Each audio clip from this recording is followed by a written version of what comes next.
Yang penting dari kampanye akbar adalah ketika mereka melakukannya, ini membuat yang menonton nantinya tidak ada di lokasi berpikir untuk memilih mereka di tanggal 14 Februari. Jadi harus ada ciri khusus nih. Mungkin sekarang saya ke Bang Ciko terlebih dahulu. Ada hal apa sih yang mau dijual kepada penonton dalam kampanye akbar? Atau jangan-jangan kalau Pak Jokowi dulu ya kan naik motor gitu. Nah kalau Pak Ganjar dengan Pak Mahfud ini apa? Kostum kah, naik sepeda kah atau bagaimana? Saya rasa enggak, tapi kan ini nanti akan menjadi surprise tersendiri. Tetapi pada prinsipnya di setiap kampanye akbar yang kami lakukan, Pak Ganjar maupun Pak Mahfud ingin menegaskan pada masyarakat melalui pidato-pidato politik mereka, begitu juga Bu Mega dan ketua-ketua partai politik yang mendukung kami, adalah bahwa Pak Ganjar dan Pak Mahfud ini lahir dari Wong Cilik, berjuang bersama Wong Cilik, dan insya Allah menang bersama Wong Cilik. Nah ini yang akan ditegaskan pada masyarakat dan pada pemilih dan seluruh warga negara Republik Indonesia dimanapun berada. Pada prinsipnya program-program kerakyatan kami tentu akan menjadi topik-topik dalam pidato-pidato para capres dan cawapres kami, dan ini yang akan ditegaskan, dan tidak ada hal lain yang sifatnya gimmick, yang terlalu pasti gimmick tentunya ada dalam kampanye, tapi tidak terlalu menjadi mayoritas dari apa yang menjadi program kami ketika melakukan kampanye akbar. Tentunya simbol-simbol yang nanti bisa dilihat oleh masyarakat adalah para pendukung kami juga, bahwa band seperti Slank adalah band yang begitu erat dengan apa-apa lirik-lirik sosial, dan selama ini diketahui mempunyai integritas dan kredibilitas, maupun mereka juga bukan tipe-tipe pemusik atau seniman-seniman yang bisa dibayar untuk datang ke sana kemari, tetapi mempunyai prinsip, dan ketika memilih untuk mendukung salah satu capres maupun cawapres itu adalah dari hati nurani. Begitu juga tokoh-tokoh masyarakat, budayawan maupun influencer dan selebritis yang mendukung pasangan Ganjar dan Mahfud. Baik, terima kasih Bang Ciko. Sekarang saya ke Mas Astrio. Nah ini kalau dari 02 seperti apa? Apakah pakai gimmick flash mob kah, goyang-goyang gemoy kah, atau seperti apa ini? Apa yang mau ditonjolkan? Ya, saya rasa pesan utama dari kampanye akbar terakhir besok itu bukanlah tentang berapa jumlah yang hadir, bukan juga tentang gimmick-gimmick apa, atraksi-atraksi hiburan apa yang akan disuguhkan, tetapi pesan yang paling utama adalah bahwa ini adalah pemilu yang mengutamakan perdamaian, persatuan, dan juga kerukunan, juga merefleksikan politik yang riang gembira, politik yang sejuk, politik yang jujur adil bagi seluruh rakyat Indonesia, dan juga ini merupakan kesempatan di hari terakhir untuk Prabowo Gibran untuk mensosialisasikan secara berulang-ulang tanpa henti dan tanpa bosan program-program unggulan dari Prabowo Gibran, yaitu memperkuat fundamental dari bangsa Indonesia, yaitu sumber daya manusia kita, dengan memperkenalkan program makan siang dan susu gratis untuk siswa, dan juga bantuan gizi untuk ibu hamil dan anak prasekolah untuk 1000 hari pertama kehidupan demi mencegah stunting. Dan juga yang terakhir adalah yang telah disampaikan oleh Pak Prabowo dalam debat terakhir kemarin, juga akan disampaikan kembali, Prabowo dan Mas Gibran akan menjadi presiden dan wakil presiden untuk seluruh rakyat Indonesia, baik yang memilih maupun yang tidak memilih beliau. Karena yang dibutuhkan Indonesia di tengah tantangan-tantangan kita, terutama dalam konteks global, adalah persatuan dan kerukunan. Kita semua adalah putra-putri terbaik bangsa yang mencoba untuk berbuat yang terbaik untuk bangsa Indonesia, sehingga kita semua harus bergandengan tangan, kita bangun dan kita song-song bersama Indonesia emas di tahun 2045. Oke, kalau Bang Mardhani seperti apa?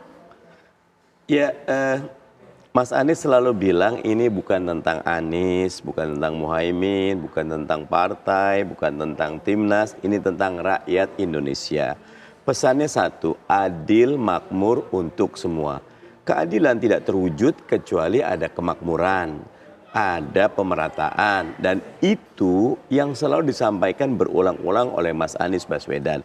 Kalau nyinggung tadi tentang jumlah, memang jumlah tidak menentukan, tetapi yang datang tanpa dibayar, pakai uang sendiri, ada yang goes dari Jogja, ada yang dari Bandung, semua itu menunjukkan kecintaan kepada Amin. Dan kami bersyukur, monggo itu dijalankan. Tetapi Mas Anies seperti biasa akan menyampaikan, rakyat Indonesia saatnya perubahan, saatnya kita perbaiki nasib kita, saatnya kita perangi korupsi, saatnya kita perhatikan rakyat, pekerjaan, pangan murah, kesehatan yang gampang, yang itu akan diperjuangkan karena kita tidak terikat pada oligarki. Karena kita ingin betul-betul mengabdi kepada rakyat. Jadi rakyatlah yang menjadi sasaran utama dari Amin, insya Allah.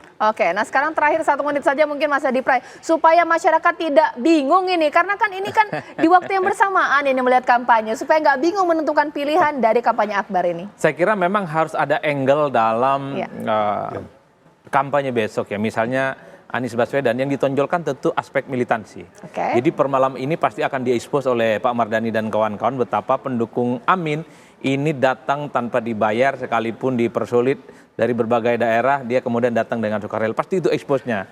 Yang kedua sebenarnya paling banyak ditunggu itu apakah Pak Jokowi itu akan hadir kampanye atau tidak. Tapi sayang Pak Jokowi tak mau hadir kampanye. Andai itu tidak diumumkan beberapa waktu yang lalu, publik menyangka besok Pak Jokowi akan hadir ke GBK. Nah, saya menunggu betul besok kira-kira apa kejutan-kejutan yang akan disampaikan oleh kubu nomor 2. Kalau yang ketiga tentu adalah bagaimana untuk menunjukkan Jawa Tengah tetap sebagai kandangnya Banten. Maka kapasitas yang 80.000 orang itu kalau bisa berlipat ganda yang hadir. Jadi jalanan-jalanan itu macet, tumpah ruah, hanya ingin mengikuti kampanye akbar terakhir yang dilakukan oleh Ganjar dan Mahfud sebagai penegasan bahwa Jateng itu adalah merah bukan yang lainnya. Kan itu yang sebenarnya ditunggu. Baik, terima kasih Bang Adi Pray. Ya, tapi mungkin sekarang saya berikan komentar juga ya supaya apa ya, kampanye akbar ini rukun di darat, rukun juga di dunia maya. Mungkin ada saran tidak sih, karena sepertinya ini udara dan juga darat ini jangan sampai panas ini mungkin Bang Adi Pray. Bagi saya sederhana, politik kita memang politik persahabatan. Jadi siapapun yang jadi presiden ada kecenderungan yang kalah dirangkul menjadi bagian dari koalisi pemenang itu. Kecuali memang yang memilih untuk terus berada di luar seperti PKS. Saya rasa PKS juga sempat diadak menjadi bagian dari koalisi, tapi istiqomah iman politiknya berada di luar kekuasaan. Oleh karena itu antar elit ini kan berkawan, antar simtes ini berkawan satu sama yang lain. Oleh karena itu ya maknanya politik biasa-biasa saja. Habis pemilu 14 Februari selesai, mari kembali saling berangkulan itu tetap. Tapi tinggal diuji bahwa politik gotong royong, politik kebersamaan ini nanti akan diuji apakah betul setelah salah satu paslon ini yang menang akan mengajak mereka yang kalah. Itu nggak gampang karena ada kecenderungan mencoba untuk mengkapitalisasi semua resource politik dikooptasi dan tidak ingin dibagi kepada yang lain. Apalagi misalnya ada paslon yang belum pernah memenangkan pertarungan pilpres. Bukan tidak mungkin. Ini kerjasama politik pasca pilpres hanya sebatas omon-omon saja. Mas Adi Pray terima kasih, Bang Mardhani terima kasih, Bang Ciko terima kasih, Mas Astrio terima kasih. Kita tunggulah besok sebagaimana kemudian nanti kampanye akbar tersebut akan meriah. Ken? Ya betul sekali pemirsa, perbincangan yang menarik tadi dan kita masih akan lihat terakhir besok kampanye akbar yang akan berlangsung, akan pol-polan nampaknya semua paslon. Tapi informasi dan perbincangan tadi sekaligus menutup kebersamaan kita di Apa Kabar Indonesia malam hari ini. Saya Ken Ana dan saya Caca Anissa menutup, selamat malam, sampai jumpa.